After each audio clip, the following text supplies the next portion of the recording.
اعوذ باللہ من الشیطان الرجیم بسم اللہ الرحمن الرحیم۔ حیات سرور کائنات محمد صلی اللہ علیہ وآلہ وسلم، باب نمبر 12، شادی کے ضمن میں سوالات۔ محمد صلی اللہ علیہ وآلہ وسلم کی عمر اب 20 سال سے آگے بڑھ چکی تھی، اور جیسے جیسے عمر آگے بڑھ رہی تھی، کبھی ایک کبھی دوسرے رشتہ دار کی جانب سے آپ صلی اللہ علیہ وآلہ وسلم کو اپنے بیرونی سفر میں شرکت کی زیادہ سے زیادہ دعوت دی جا رہی تھی۔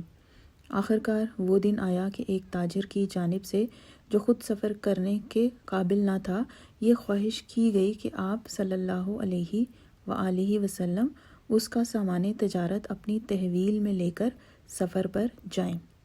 اس سفر میں جو نمایاں کامیابی آپ کو حاصل ہوئی، اس نے آپ صلی اللہ علیہ وآلہ وسلم کے بہت سے مسائل حل کر دیے۔ آپ کی مالی حالت بہتر ہو گئی، اور ازدواجی زندگی اپنانے میں آپ صلی اللہ علیہ وآلہ وسلم کو جو رکاوٹ تھی وہ بھی دور ہوتی نظر آنے لگی۔ آپ صلی اللہ علیہ وآلہ وسلم کے چچا اور سرپرست ابو طالب کے 3 بیٹے تھے۔ سب سے بڑے بیٹے طالب کی عمر تقریباً اتنی ہی تھی جتنی خود آپ صلی اللہ علیہ وآلہ وسلم کی۔ عقیل 13-14 سال کے تھے، اور جعفر 4 سال کے بچے تھے۔ آپ صلی اللہ علیہ وآلہ وسلم کو بچوں سے بڑا انس تھا۔ آپ صلی اللہ علیہ وآلہ وسلم ان کے ساتھ کھیلنا پسند کرتے تھے، خاص طور سے جعفر سے آپ صلی اللہ علیہ وآلہ وسلم کو لگاؤ ہو گیا تھا۔ جعفر ایک خوبصورت اور ذہین بچے تھے، جنہوں نے چچا زاد بھائی کی محبت کا جواب ایسی قلبی وابستگی سے دیا جو پائیدار ثابت ہوئی۔ ابو طالب کی بیٹیاں بھی تھیں، ان میں سے ایک شادی کے قابل ہو چکی تھی۔ اس کا نام فاختہ تھا، مگر بعد میں ہانی کہلائی۔ یہی وہ نام ہے جس سے وہ ہمیشہ سے معروف ہیں۔ ابو طالب نے اپنی بیٹی کی شادی قبیلہ مخزوم کے ان کے ماموں کے بیٹے حبیرہ سے کرا دی، اور حبیرہ نہ صرف یہ کہ ایک باوزن شخصیت کا مالک تھا، بلکہ خود ان کی طرح ایک فطری شاعر بھی تھا۔ مزید برآں قبیلہ مخزوم کی طاقت میں روز افزوں اضافہ ہو رہا تھا، اور قبیلہ ہاشم کا زور اور اثر روبہ انحطاط یعنی زوال کا شکار تھا۔ مکہ کے دولت مند تاجروں میں ایک خاتون تھی، قبیلہ اسد کے خویلد کی بیٹی خدیجہ رضی اللہ تعالی عنہا۔ وہ ورقہ کی، جو عیسائی تھے، اور ان کی بہن قتیلہ کی چچا زاد بہن تھیں، اور انہی دونوں کی مانند وہ بھی ہاشم کی دور کی رشتہ دار تھی۔ ان کی 2 شادیاں پہلے ہو چکی تھیں۔ دوسرے شوہر کے انتقال کے بعد ان کا معمول ہو گیا تھا کہ اپنی جانب سے تجارتی کاروبار کی خاطر وہ لوگوں کو اجرت پر رکھ لیتی تھی۔ ادھر محمد صلی اللہ علیہ وآلہ وسلم سارے مکہ میں امین کے لقب سے مشہور تھے۔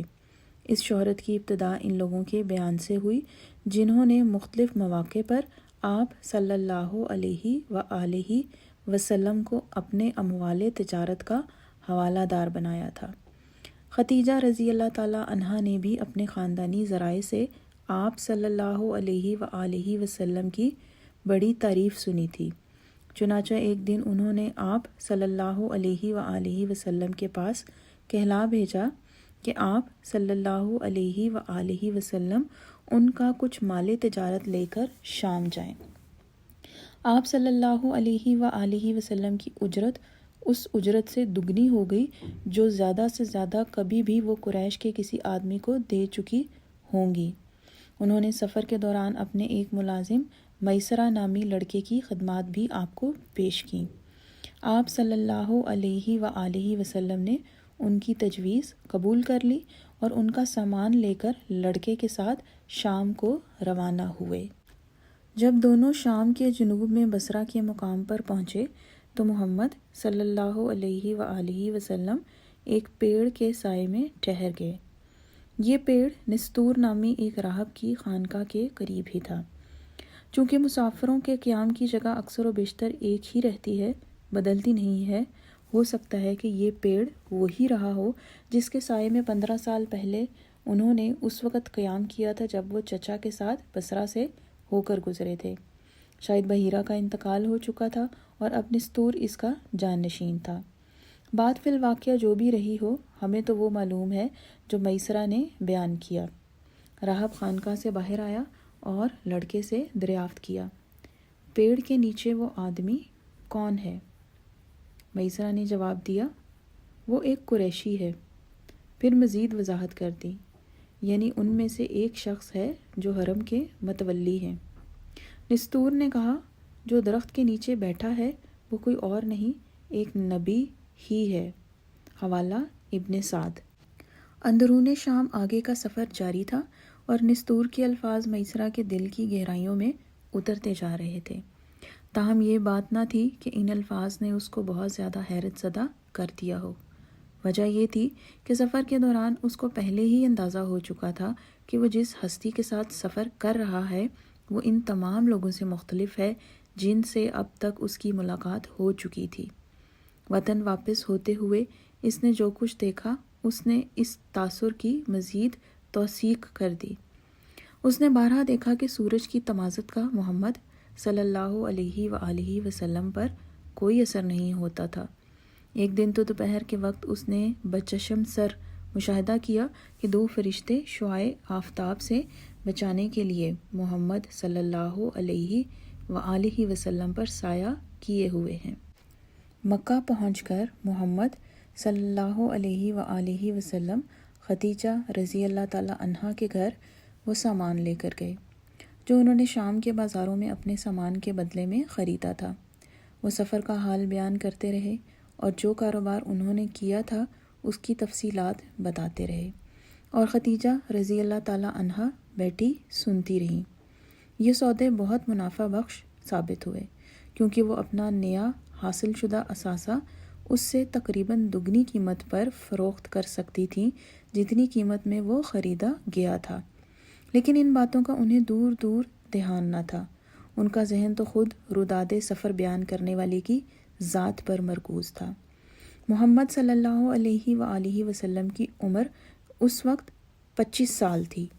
وہ میانہ قد و قامت کے آدمی تھے، مائل بنازک اندامی، سر بڑا، شانے چوڑے چکلے، سر اور داڑھی کے بال گھنے اور سیاہ، بالکل سیدھے نہیں بلکہ کسی قدر گھنگریالے۔ آپ صلی اللہ علیہ وآلہ وسلم کے گیسو درازی میں کانوں کی لو اور شانوں کے درمیان تھے، درازی چہرے کی مطابقت سے موزوں، کشادہ پیشانی، آنکھیں بڑی اور حلقہ چشم فراخ، پلکیں دراز، ابرو گھنے اور کسی قدر خمیدہ مگر باہم ملے ہوئے نہیں۔ بیشتر ابتدائی بیانات کے مطابق پتلیاں سیاہ، لیکن ایک دو روایات یہ کہ بھوری یا ہلکی بھوری تھیں۔ آپ کی ناک عقابی اور دہن کشادہ اور خوش شکل تھا۔ ایک قبول صورتی ہمیشہ نمایاں، کیونکہ داڑھی تو آپ صلی اللہ علیہ وآلہ وسلم نے چھوڑ رکھی تھی، لیکن مونچھوں کو بھی آپ صلی اللہ علیہ وآلہ وسلم اوپری ہونٹوں سے آگے بڑھنے نہ دیتے تھے۔ آپ صلی اللہ علیہ وآلہ وسلم کی جلد سفید تھی لیکن آفتاب کے اثر سے مائل بس سرخی تھی۔ فطری حسن و جمال کے علاوہ آپ کے چہرے پر ایک قسم کی چمک تھی، وہی جو آپ صلی اللہ علیہ وآلہ وسلم کے والد کے چہرے سے ضیاء بار رہتی تھی، لیکن بیٹے میں یہ زیادہ طاقتور تھی، اور یہ چمک آپ صلی اللہ علیہ وآلہ وسلم کی کشادہ پیشانی اور آنکھوں میں زیادہ نمایاں تھی۔ دونوں غیر معمولی طور پر درخشاں یعنی روشن تھے۔ خدیجہ رضی اللہ تعالی عنہا اپنے بارے میں جانتی تھیں کہ وہ اب بھی خوبصورت ہیں، لیکن انہیں یہ بھی معلوم تھا کہ وہ آپ صلی اللہ علیہ وآلہ وسلم سے عمر میں 15 سال بڑی ہیں۔ کیا آپ عمر کے خاصے تفاوت کے باوجود ان سے شادی کرنے پر راضی ہو جائیں گے؟ جو ہی آپ صلی اللہ علیہ وآلہ وسلم ان کے پاس سے رخصت ہوئے، انہوں نے نفیسہ نامی اپنی ایک سہیلی سے مشورہ کیا۔ سہیلی نے پیشکش کی کہ اگر ان کی مرضی ہو تو وہ ان کی جانب سے آپ صلی اللہ علیہ وآلہ وسلم سے بات کریں اور ممکن ہو تو دونوں کی شادی کرا دیں۔ اس اثنا میں میسرہ آیا اور اس نے اپنی مالکہ سے 2 فرشتوں کے بارے میں بتایا، اور وہ جو راہب نے کہا تھا۔ میسرہ کی باتیں سن کر وہ اپنے چچا زاد بھائی ورقہ کے پاس گئیں اور ان سے میسرہ کی ساری باتیں دہرائیں۔ ختیجہ: اگر یہ سچ ہے، انہوں نے کہا، تو محمد صلی اللہ علیہ وآلہ وسلم ہماری قوم کے نبی ہیں۔ ایک مدت سے میرے علم میں ہے کہ ایک نبی کی آمد متوقع ہے، اور اب اس کا زمانہ آ گیا ہے۔ حوالہ ابن سعد۔ اس دوران نفیسہ محمد صلی اللہ علیہ وآلہ وسلم کے پاس آئیں اور انہوں نے آپ سے دریافت کیا، آخر آپ نے شادی کیوں نہیں کی؟ میرے پاس شادی کے وسائل نہیں ہیں، آپ صلی اللہ علیہ وآلہ وسلم نے جواب دیا، لیکن اگر وسائل مہیا ہو جائیں اور آپ کو ایسے ازدواجی تعلقات کی پیشکش کی جائے جہاں حسن و جمال بھی ہو، جائیداد و شرافت بھی، اور دولت و ثروت کی فراوانی بھی، تب بھی آپ شادی کرنے پر راضی نہ ہوں گے؟ کون ہے وہ؟ آپ صلی اللہ علیہ وآلہ وسلم نے سوال کیا۔ ختیجہ: نفیسہ نے جواب دیا، بھلا وہ مجھ سے شادی کرنے کے لیے کیسے تیار ہو سکتی ہیں؟ آپ صلی اللہ علیہ وآلہ وسلم نے کہا، یہ مجھ پر چھوڑ دیں۔ جواب ملا، جہاں تک میرا تعلق ہے، آپ صلی اللہ علیہ وآلہ وسلم نے کہا، میں راضی ہوں۔ حوالہ ابن اسحاق۔ نفیسہ یہ خبر لے کر ختیجہ رضی اللہ تعالیٰ عنہا کے پاس گئیں۔ انہوں نے آپ صلی اللہ علیہ وآلہ وسلم کو بلا بھیجا۔ جب آپ صلی اللہ علیہ وآلہ وسلم آئے تو انہوں نے کہا، آپ سے جو مجھے قرابت کا تعلق ہے، اس کے سبب مجھے آپ سے محبت ہے، میرے چچا کے فرزند، اس لیے کہ آپ ہمیشہ میانہ روی اختیار کرتے ہیں۔ آپ لوگوں کے درمیان کسی ایک فریق کے طرفدار ہو کر نہیں رہتے، نہ اس کی جانبداری نہ اس کی۔ آپ بھروسے کے قابل انسان ہیں، حسن اخلاق اور خوبی کردار کی صفت سے متصف ہیں۔ آپ صادق القول ہیں۔ حوالہ ابن سعد۔ بعد ازاں انہوں نے اپنے آپ کو شادی کے لیے پیش کیا اور دونوں کے مابین طے ہوا کہ آپ اپنے چچا سے اور وہ اپنے چچا عمر ابن اسد سے تذکرہ کریں گی، کیونکہ ان کے والد خویلد کا انتقال ہو چکا تھا۔ حمزہ رضی اللہ تعالیٰ عنہ اگرچہ کم عمر تھے، لیکن ہاشمیوں نے اس موقع پر انہی کو اپنی جانب سے نمائندگی سپرد کی، بلا شبہ اس لیے کہ وہ اسد کے خاندان سے سب سے زیادہ قریب تھے۔